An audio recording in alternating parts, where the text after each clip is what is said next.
கர்த்தருக்கு ஸ்தோத்திரம்.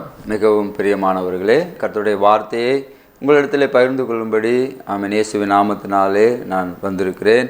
கர்த்தர் ஆமென் என் மூலமாய் என்ன வார்த்தைகளை பேசுகிறார், என்ன ரகசியங்களை பேசுகிறார், என்ன ஆலோசனைகளை பேசுகிறார் என்று நாம் இப்பொழுது வேதத்தின்படி நாம் தியானிப்போம். அது உங்களுக்கும் உங்கள் குடும்பத்திற்கும் உங்களுடைய சரீரங்களுக்கும் உங்களுடைய வாழ்க்கைக்கும் உங்களுடைய குடும்ப உறவுகளுக்கும் இது பிரயோஜனமாக இருக்கும் என்று நான் விசுவாசிக்கிறேன். என்னோடு கூட நீங்கள் வேதத்தை திருப்பிக் கொள்ளுங்கள். யோபு 1ஆம் அதிகாரத்திலே 7ஆம் வசனத்தை வாசிக்கிறேன், கேளுங்கள். கர்த்தர் சாத்தானை பார்த்து, நீ எங்கே இருந்து வருகிறாய் என்று சாத்தான் கர்த்தருக்கு பிரதித்தரமாக, பூமி எங்கும் உலாவி அதில் சுற்றி திரிந்து நான் வருகிறேன் என்று சொல்லுகிறார். பிரியமானவர்களே, இந்த சாத்தானை பார்த்து ஆமென் கர்த்தர் கேட்கிறார், நீ எங்கே இருந்து வருகிறாய் என்று சொல்லி. பிரியமானவர்களே, சாத்தானுக்கு ஆமென் இருக்க இடம் கிடையாது. அவனுக்கு சொந்தமாய் ஆமென் ஒன்றும் கிடையாது. அவன் சொந்தத்திலிருந்து ஒன்றும் அவன் பேசுவதில்லை என்று வேதம் சொல்லுகிறது. இங்கே கர்த்தர் சாத்தானை பார்த்து கேட்கிறான், நீ எங்கே இருந்து வருகிறாய் என்று சொல்லி. பிரியமானவர்களே, அவன் சொல்லுகிறான், நான் பூமி எங்கும் உலாவி சுற்றி வருகிறேன் என்று சொல்லுகிறான். பிரியமானவர்களே, அவன் எதற்காக சுற்றி வருகிறான் என்று நாம் இன்றைக்கு பார்க்க போகிறோம்.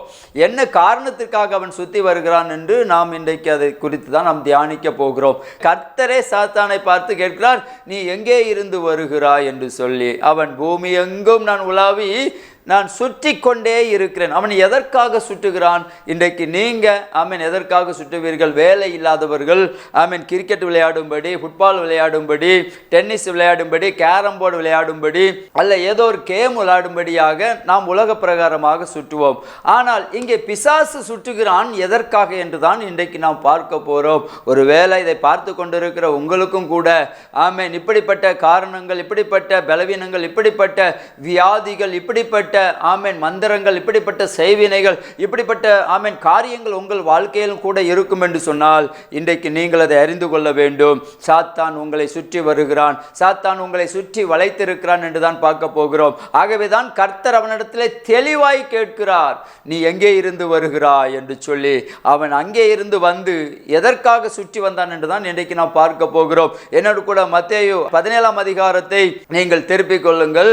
17ஆம் அதிகாரம் 15வது வசனத்திலே நான் ஒரு வசனத்தை வாசிக்கிறேன்.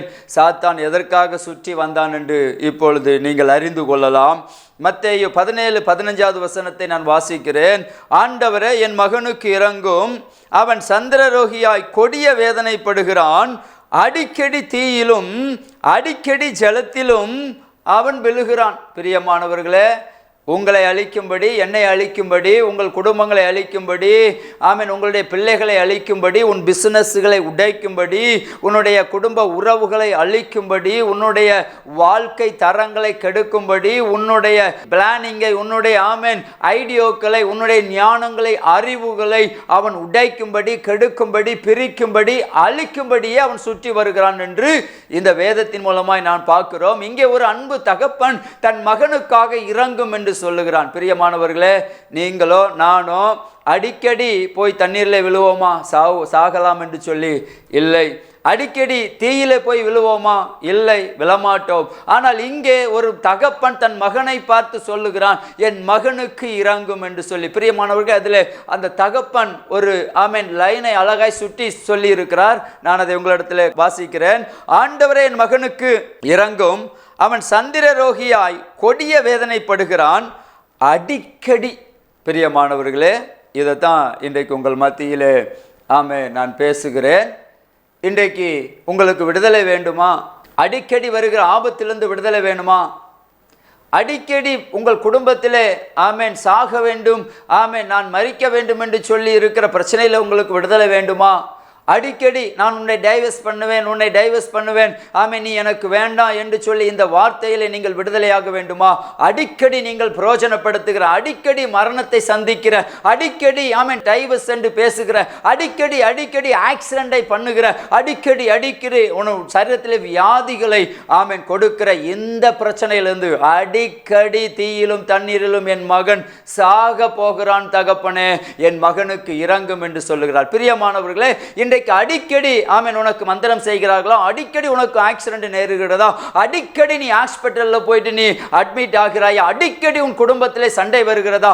அடிக்கடி உன் குடும்பத்திலே மரணம் நேரிடுகிறதா? அடிக்கடி சாக வேண்டும், மரிக்க வேண்டும் என்று நீ நினைத்தால் இன்றைக்கு நீ இப்பொழுது இந்த வார்த்தை மூலமாய் புரிந்து கொள். யோபுடைய அதிகாரத்திலே 1ஆம் அதிகாரத்திலே 7ஆம் வசனத்திலே அவன் உன்னை சுற்றி வருகிறான், அவன் உன் குடும்பத்தை சுற்றி வருகிறான், உன் பிள்ளைகளை சுற்றி வருகிறான், உன் வீட்டை சுற்றி வருகிறான், உன் சரீரத்தை அழிக்கும்படி உன் சரீரத்தை அவன் சுற்றி வருகிறான், உன்னை உன் மனைவியை பிரிக்கும்படி அவன் உன்னை சுற்றி வருகிறான். பிரியமானவர்களே, சொல்லிக்கொண்டே போனால் ஏராளமாய் சொல்லிக் கொண்டு போகலாம். இங்கே சாத்தான் சொல்லுகிறான், வேற யாரும் சொல்லலைங்க, கடவுள் சொல்லலைங்க, பக்கத்து வீட்டுக்காரங்க சொல்லலைங்க, நம்முடைய உறவு சொந்தம் சொல்லலைங்க. டைரக்டா கர்த்தர் சாத்தானை பார்த்து கேட்கிறாரு, நீ எங்கப்பா இருந்து வாருன்னு. டோட்டல் உலகத்திலையும் பூமியிலையும் சுற்றி நான் யாரை அழிக்கலாம், யாரை கெடுக்கலாம், யாரை கொல்லலாம், யாரை நோயை கொடுக்கலாம், யாருக்கு மந்திரம் பண்ணலாம், யாருக்கு சேவனை வைக்கலாம், யாரு குடும்பத்தை பிரிக்கலாம், யாரு பிள்ளைகளை அழிக்கலாம், யாரு ஆக்சிடென்ட் பண்ணி சாகடிக்கலாம், எந்த குடும்ப சமாதானத்தை கெடுக்கலாம் சொல்லி நான் சுற்றி வருகிறேன் என்று சொல்லுகிறான். பிரியமானவர்களே, இன்றைக்கு நீ உனக்கு அடிக்கடி ஆக்சிடென்ட் வருகிறதா? அடிக்கடி உன் கால்கள் உடைக்கப்படுகிறதா? அடிக்கடி உன் கைகள் உடைக்கப்படுகிறதா? அடிக்கடி உன்னோட வியாதி வருகிறதா? அடிக்கடி நீ ஹாஸ்பிட்டல் போய்கொண்டே இருக்கிறாயா? அடிக்கடி நீ டெஸ்ட் பண்ணுகிறாயா? கர்த்தர் உன்னை விடுதலையாக்க இன்றைக்கு வந்திருக்கிறார். ஹல்லேலூயா. அவன் உன்மேல் கண்ணை வைத்திருக்கிறான், உன்னை சுற்றி வருகிறான். பிரியமானவர்களே, இந்த சத்தத்தை கேட்கிற நீங்கள் எனக்கு இரங்கும் என்று சொல்ல வேண்டும். பிரியமானவர்களே, என் மகனுக்கு இரங்கும் என்று சொல்ல வேண்டும். பிரியமானவர்களே, என் பிள்ளைகளுக்கு இரங்கும் என்று சொல்ல வேண்டும். பிரியமானவர்களே, என் தொழிலுக்கு இரங்கும் என்று சொல்ல வேண்டும். பிரியமானவர்களே, உங்களுடைய ஆவி ஆத்துமா சரீரத்திற்கு பாதுகாக்கும்படி இறங்க வேண்டும் என்று சொல்ல வேண்டும். பிரியமானவர்களே, இங்கே சாத்தான் உன்மேல் கண்ணை வைத்திருக்கிறான், உன்னை அழிக்கும்படி, உன் எலும்புகளை முறிக்கும்படி, உன் குடும்பங்களை பிரிக்கும்படி, உன் பிள்ளைகளை அழிக்கும்படி.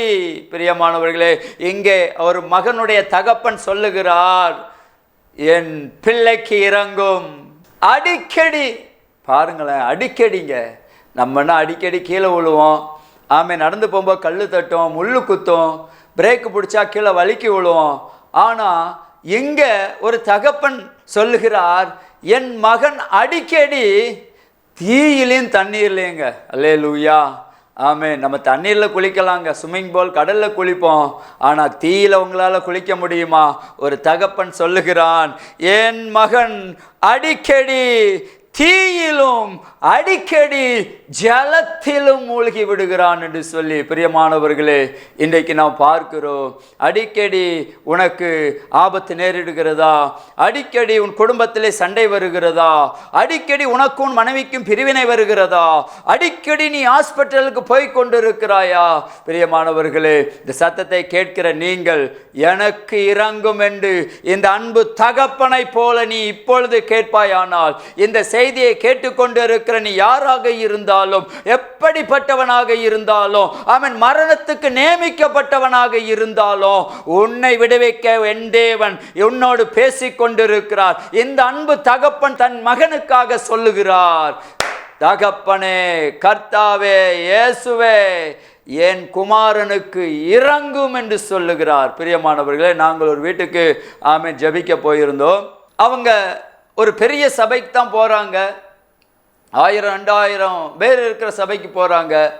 ஆனால் அவங்களுடைய மருத்துவ செலவை நிப்பாட்ட முடியலை, அவங்களால முடியலை, வந்து ஜெபித்தவங்களால முடியலை. அதுக்கப்புறம் எங்கள் நம்பரை யாரோ கொடுத்துருக்குறாங்க. அதுக்கப்புறம் நாங்கள் போய் தொடர்ந்து ஜெபம் பண்ணோம். இன்றைக்கு அந்த குடும்பம் 1 வருடங்களாக அவங்க ஆஸ்பத்திரிக்கே போகலை. இது அடிக்கடி நேரிடுகிறது. மாதம் 20,000-30,000 அவங்களுடைய ஃபேமிலிக்கு ஆஸ்பத்திரி ஃபீஸ் மட்டும் ஆகும், ட்ரீட்மெண்ட்டுக்கு மட்டும் ஆகும். பிரியமானவர்களே, அவங்களுக்கு அடிக்கடி நேரிட்டது.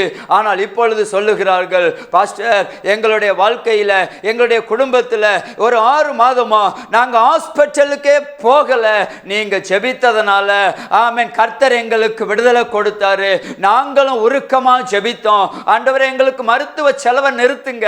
ஆண்டவரே, எங்களுக்கு மெடிக்கல் மெடிக்கல் செலவை நிறுத்துங்கன்னு சொல்லி நாங்களும் உங்களோட கூட ஜெபித்தோம். கர்த்தர் உங்க ஜெபத்தையும் என் ஜெபத்தையும் கேட்டு அந்த தகப்பன் சொன்னதை போல என் பிள்ளைகளுக்கு என் கணவனுக்கு இறங்கும் என்று அவர்கள் எங்களோடு கூப்பிட்டார்கள். அடிக்கடி நேரிட்டது, அப்படியே நீங்கி போய்விட்டது. பிரியமானவர்களே, இன்றைக்கு உனக்கு அது நீங்க வேண்டுமா? உன் மனைவிக்கு அது நீங்க வேண்டுமா? உன் பிள்ளைகளுக்கு அது நீங்க வேண்டுமா? உன் தாய் தகப்பனுக்கு அது நீங்க வேண்டுமா? அடிக்கடி ஹாஸ்பிட்டல் செலவு மாற வேண்டுமா? அடிக்கடி ஆக்சிடென்ட் உனக்கு மாற வேண்டுமா? அடிக்கடி உன் பிசினஸ் தோல்வியில் மாற வேண்டுமா? அடிக்கடி உன் குடும்பத்திலே சண்டைகள் மாற வேண்டுமா? இங்கே சாத்தான் உன்னை சுத்தி வந்திருக்கிறேன் என்று கர்த்தரிடத்தில் அவன் சொல்லுகிறான். பிரியமானவர்களே, இந்த சத்தத்தை கேட்கிற நீ இப்பொழுது ஆண்டவரை நோக்கி அடிக்கடி நேருகிற இந்த ஆபத்துக்கு நீங்க இறங்குங்க என்று சொல்லி நீ நிச்சயமாய் கேட்பாயானால் உனக்கு ஆண்டவர் இப்பொழுது விடுதலையை கொடுக்கிறார். மறுபடியும் அந்த மத்தேயு 17:15 வசனத்தை வாசிக்கிறேன். ஆண்டவரே என் மகனுக்கு இறங்கும்.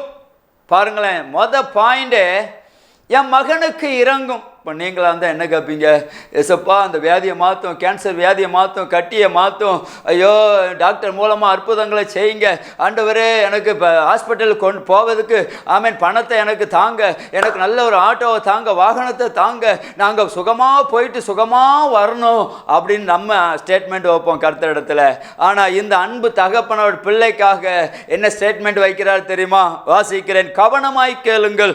15வது வசனம், மத்தேயு 17:15. ஆண்டவரே என் மகனுக்கு இறங்கும், என் மகனுக்கு இறங்கும். பாருங்களேன், நம்மளை அந்த பிள்ளைக்கு வயிற்று வலி ஆனால், கண்ணு வலி ஆனால் என்ன செய்வோம்? உடனே ஆம்புலன்ஸுக்கு ஃபோன் பண்ணுவோம், உடனே ஆட்டோவுக்கு ஃபோன் பண்ணுவோம். யாராவது முட்டி போட்டு ஜெபிச்சிருக்கீங்களா? யாராவது ஒரு 2 நிமிஷம் ஆண்டவரே என் பிள்ளைக்கு இறங்கும் என்று ஜெபித்து நீங்கள் ஹாஸ்பிட்டல் போயிருக்கிறீங்களா? ஜெபித்து வேலைக்கு போயிருக்கீங்களா? ஜெபித்து உங்கள் குடும்பத்தை நடத்துறீங்களா? ஜெபித்து ஒரு வாகனத்தை ஓட்டுறீங்களா? ஜெபித்து வெளியே போகிறீங்களா? ஜெபித்து டூருக்கு போகிறீங்களா? ஜெபித்து உங்கள் பிஸ்னஸை நடத்த போகிறீங்களா? ஜெபித்து உங்கள் சொந்தக்காரங்களை பார்க்க போகிறீங்களா? ஜெபித்து ஊழியத்திற்கு போகிறீங்களா? பிரியமானவர்களே, இங்கே அன்பு தகப்பன் சொல்லுகிறான், என் மகனுக்கு இறங்கும். நீங்க சொல்லி பாருங்களேன், இறங்குவார். அல்லேலூயா. ஆகவேதான் அந்த யோபு 1:7 ஆண்டவர் அவனை பார்த்து கேட்கிறார், எங்கே இருந்து வருகிறாய் என்று சொல்லி. பிரியமானவர்களே, அவன் பூமி எங்கும் உலாவி அவன் சுற்றி திரிந்து வருகிறானாம். உங்களையும் என்னையும் அழிக்கும்படி. என்னுடைய வாழ்க்கையில் நிறைய சாட்சிகள் சொன்னால் நான் சொல்லிக்கொண்டே போகலாம். அப்படி அடிக்கடி எனக்கு நேரிட்டது. அல்லேலூயா. என் மனைவிக்கு, என் பிள்ளைகளுக்கு, என் ஊழியத்திலே அடிக்கடி நேரிட்டது. எல்லாம் மந்திரம் செய்வினை. யாருக்கும் அடிக்கடி வராதுங்க. வருஷத்துக்கு ஒரு முறை ஜுரம் வரும், வருஷத்துக்கு 2 முறை ஜுரம் வரும், இல்லை 6 மாதத்துக்கு ஒரு திருப்பு கோல்டு வரும், வயிற்று வலி வரும், வயிற்றுப்போக்கு வருங்க. ஆனால் வருஷம் 300 நாள் உனக்கு வந்ததுன்னா பிசாசு உன்னை சுற்றுகிறான் என்று நினைத்துக்கொள். பிசாசு உன்னை சுற்றுகிறான் என்று நினைத்துக்கொள். அருகில் இருக்கிற பாஸ்டர் இடத்துல போய் ஜெபம் பண்ணு, அருகில் இருக்கிற சபைக்கு போய் ஜெபம் பண்ணு. அல்ல என்று சொன்னால் எங்களோடு கூட தொடர்பு கொண்டு எங்களுடைய காலில் ஜெபம் பண்ணி கொள்ளுங்கள். கர்த்தர் உங்களுக்கு உதவி செய்வார். ஒரு வசனத்தை வாசித்து நான் முடித்துவிட. ஏசாயா 60ஆம் அதிகாரம் 20வது வசனத்தை நான் வாசிக்கிறேன். உன் சூரியன் இனி அஸ்மதிப்பதில்லை, உன் சந்திரன் மறைவதும் இல்லை, கர்த்தரே உனக்கு நித்திய வெளிச்சமாயிருப்பார். உன் துக்க நாட்கள் முடிகிறது. எப்படி? மத்தேயு 17:15 வசனத்தில் அவன் துக்க நாட்கள் முடிந்ததோ, அவன் மகனுடைய துக்க நாட்கள் முடிந்ததோ, அவனுடைய தகப்பனுடைய துக்க நாட்கள் முடிந்ததோ, அவங்க குடும்பத்தினுடைய துக்க நாட்கள் முடிந்ததோ, அதே போல கர்த்தர் இதை பார்த்து கொண்டிருக்கிற உன்னை பார்த்து சொல்லுகிறார், உன் துக்க நாட்கள் முடிகிறது, உன் மந்திரத்தினால் முடிகிறது, உன் செய்வனை நாள் முடிகிறது, உன் கட்டுகளினால் முடிகிறது, உன்னுடைய ஹாஸ்பிட்டல் செலவு முடிகிறது, உன் பிசினஸ் தோல்விகள் முடிகிறது, உன்னுடைய குடும்ப டைவர்ஸ் உறவுகள் இன்றோடு முடிகிறது, உன் சரீரத்தில் இருக்கிற வியாதிகள் முடிகிறது என்று கர்த்தர் உன்னை பார்த்து சொல்லுகிறார். பிரியமானவர்களே, உன் துக்க நாட்கள் முடிகிறது, உன் துக்க நாட்கள் முடிகிறது. என்னோடு கூட ஜெபிக்கலாமா? எங்களை நேசிக்கிற நல்ல தகப்பனே, இதை கேட்ட ஒவ்வொருவரையும் விடுதலையாக்குங்க. எனக்கு இறங்கும் என்று யாரெல்லாம் ஜெபிக்கிறாங்களோ அவங்களுக்கு உதவி செய்யுங்க. ஏசாயா 60:20 வசனத்தின்படி துக்க நாட்கள் முடியட்டும். இயேசுவின் மூலம் ஜெபிக்கும் நல்ல பிதாவே. ஆமேன், ஆமேன். God bless you. கர்த்தர் உங்களை விடுதலையாக்குகிறார். ஆமேன், ஆமேன்.